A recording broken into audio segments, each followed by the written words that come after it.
एक बहुत ही खूबसूरत गांव था जहां हर सुबह चिड़िया गुनगुनाती, पेड़ों से हल्की हल्की हवा खेलती और हर तरफ हरियाली बिखर जाती। उस गांव की गलियों में एक रोशनी सी मुस्कान फैल जाती थी और वही थी मीना, एक मासूम और समझदार लड़की।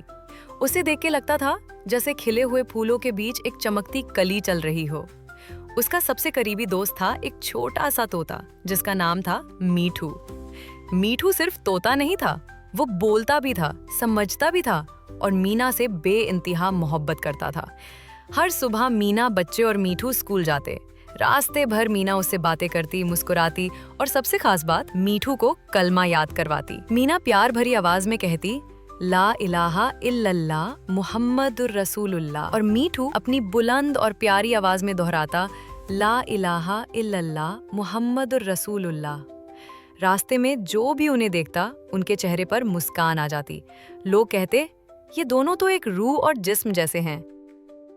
स्कूल पहुंचकर मीना अपनी कक्षा में जाकर सबसे आगे वाली सीट पर बैठ जाती और मीठू उसके बगल में खिड़की के पास बैठता। अलिफ, बे, ते। पूरी कक्षा मीठू की समझदारी पर हैरान थी। बच्चे हंसकर कहते, मीठू तो हमसे भी तेज है। अध्यापिका को भी मीठू बहुत पसंद था क्योंकि वो मीना के साथ मिलकर पढ़ाई करता और कभी भी शोर शराबा नहीं करता था। दिन भर के पढ़ाई के बाद जब स्कूल की छुट्टी होती तो मीना और मीठू घर लौट आते। घर आकर दोनों ने मिलकर मुंह धोया और मीना ने प्यार से कहा, बिस्मिल्लाह, जैसे वो इज्जत और मोहब्बत का पैगाम दे रहा हो। फिर दोनों साथ बैठकर खाना खाते। मीठू हमेशा अपनी छोटी सी चोंच से दाने उठाता, लेकिन पहले मीना की ओर देखता। थोड़ी देर बाद दुपट्टा संभालते हुए और मीठू को कंधे पर बिठाए मीना घर के काम से फारिग होकर खेलने के लिए बाहर निकल जाती। गांव की गलियों में रोशनी बिखरी होती और दूर से बच्चों की हंसी की आवाजें सुनाई देती। दोनों तालाब के पास गए और देखा, बहुत से बच्चे पानी में नहा रहे थे।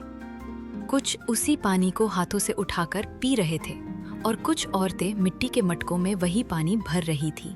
मीना का चेहरा एकदम उदास हो गया। उसने धीरे से मीठू से कहा, ये पानी तो बिल्कुल साफ नहीं है। अगर सब इसी में नहा रहे हैं और इसी को पी भी रहे हैं तो बीमार हो सकते हैं। खेल से लौटकर मीना और मीठू घर आए। दादी जान, हम आज तालाब के पास गए थे। वहाँ बच्चे गंदा पानी पी रहे थे और उसी में नहा भी रहे थे। मीठू ने भी अपनी छोटी सी आवाज में कहा, वो पानी बिल्कुल साफ नहीं था दादी जान। दादी ने मीना के सर पर प्यार से हाथ रखा और कहा, बेटी मीना, ये तो सच है, हमारे गांव में साफ पानी की बहुत कमी है। उस रात मीना और मीठू ने खाने के बाद वुजू किया, ईशा की नमाज पढ़ी और फिर दुआ मांगकर सो गए। मीना अपने छोटे से बिस्तर पर लेटी थी और मीठू उसके पास ही सोया करता था। जैसे ही मीना ने आंखें बंद की, वो एक अलग ही दुनिया में पहुंच गई। उसने देखा कि आसमान से एक रोशन सा जादुई कालीन नीचे उतर रहा है, चमचमाता हुआ, नरम और सितारों जैसा रोशन। वो जादुई कालीन धीरे से नीचे आया। कालीन से एक बड़ा सा जिन उतरकर मीना के सामने आया। उसके चेहरे पर मुस्कान थी और आंखों में रोशनी। जिन ने कहा, मीना, तुम्हारा दिल साफ है और नीयत नेक है। आज मैं तुम्हें तुम्हारे गांव की असली हकीकत दिखाने आया हूँ। मीना और मीठू दोनों कालीन पर बैठ गए और वो कालीन हवा में उड़ने लगा। जादुई कालीन अब धीरे धीरे गांव के ऊपर से उड़ता जा रहा था। नीचे लोगों के चेहरे उदासी से भरे हुए थे, बच्चे बीमार लग रहे थे और तालाब का पानी पहले से भी ज्यादा गंदा दिखाई दे रहा था। जिन ने मीना से कहा, देखो मीना, ये सब मुश्किल जरूर है, लेकिन नामुमकिन नहीं। अगर तुम्हारा गांव एकजुट हो जाए तो तुम लोग जमीन खोदकर एक नया साफ पानी का स्रोत निकाल सकते हो। लोगों को बताना होगा कि अगर सब मिलकर मेहनत करें, जमीन की खुदाई करें, तो एक नई जगह से साफ पानी निकल सकता है। जिन ने अपना हाथ हिलाया और एक चमकदार झंडा मीना को दिया।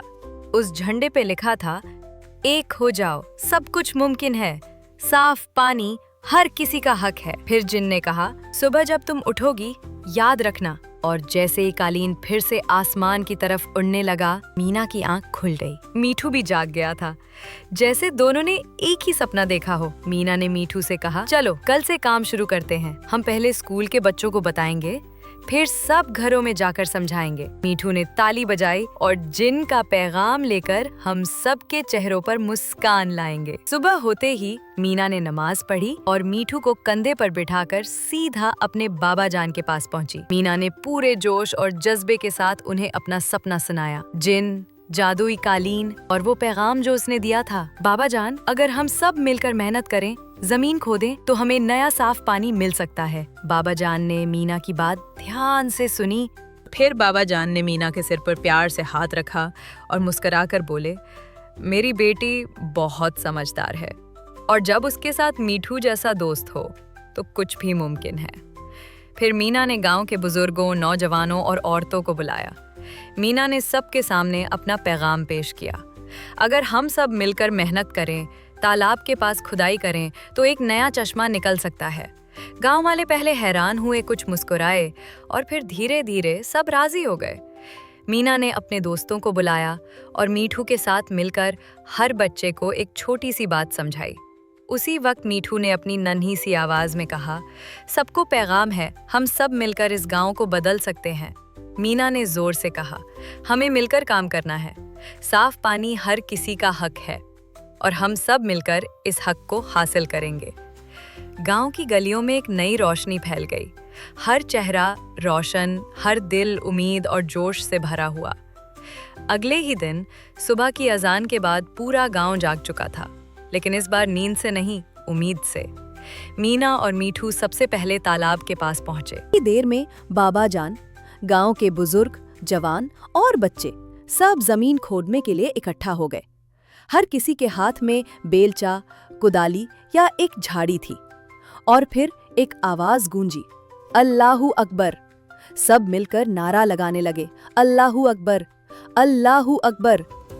हर बेलचा जमीन में घूमता, हर हाथ मेहनत करता, लेकिन हर दिल में सिर्फ एक ही जज्बा था, साफ पानी हर किसी का हक है।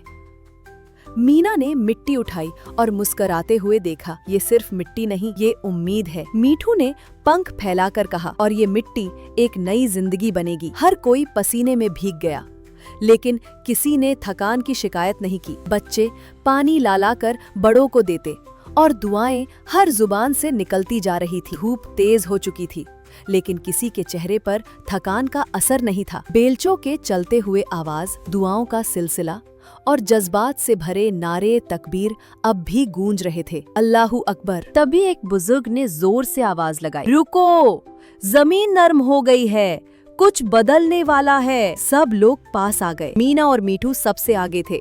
बाबा जान ने धीरे से मिट्टी हटाई और फिर जमीन के अंदर से एक छोटी सी धार फूट निकली। साफ मीठा ठंडा पानी, जैसे रहमत की नदी कुछ वक्त के लिए थम गई हो और अब फिर से बहने लगी हो। सबके होठों से बस एक ही लफ्ज निकला, सुभान अल्लाह। बुजुर्ग ने कहा, या अल्लाह, तूने हमारी दुआ कबूल कर ली। नए चश्मे से बहता साफ मीठा पानी अब सिर्फ एक जरूरत नहीं था, वो रहमत बन गया था। गांव के कोने कोने तक नाले बनाए गए, हर घर तक पानी पहुंचने लगा। बच्चों ने हाथ धोकर स्कूल जाना शुरू किया। फसलें सैराब हो गई, धरती ने मुस्कान पहन ली। कहीं गेहूं के सुनहरे खेत चमक रहे थे, तो कहीं सब्जियों के बाग झूम रहे थे। चिड़िया और फूल सब कुछ पहले से ज्यादा खुश लगने लगे। गांव में हर सुबह एक नए जश्न की तरह होती थी। मीना और मीठू को देखकर लोग कहते, इन दोनों की वजह से आज हमारा गांव जन्नत बन गया है। यकीन हो तो रास्ते निकलते हैं, ईमान हो तो रहमत बरसती है